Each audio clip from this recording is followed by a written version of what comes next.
讲到咱台湾的旅行社去到韩国的济州岛，行载去坐游览车的时阵，和一台冲过红灯的拖拉机发生相撞。这游览车是出租去弄到青红灯，卡伫咧人行道顶悬。这旅行社表示讲，车顶有34个人，其中7个人受伤，目前拢出院转到饭店啊。为监视器的画面，会当看到一只游览车，去互一只弄红灯蓝色的卡车为巴肚边安尼弄落。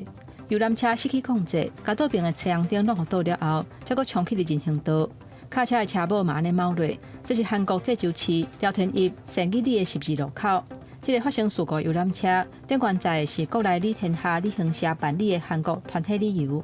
驻釜山办事处本日下午接获济州东部警察厅告知，受伤国人目前分送6间医院进行治疗，外管同仁已经与领队取得联系，目前暂时无需外管协助。业者表示，集团是5月20日出发，要去济州岛4港行程，包括领队在内，拢总34个人。25早起伫济州岛东部，去互违规的车辆压着，已经伫第一时间启动紧急应变机制，受伤的旅客嘛有送去病院治疗。即个因为车祸受伤的旅客拢总有7个人，现此时拢已经出院，转去饭店，平安无代志。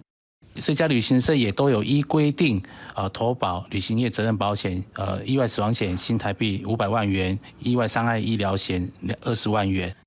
根据韩国警方初步的了解，确认无人重伤，迄若伤病的司机拢无食酒塞车。观光局讲，这个案件的旅行社有投保旅行业的责任保险，已经有请旅行社都要好好处理甲照顾旅客，嘛持续关注受伤旅客恢复的情形。记者综合报道。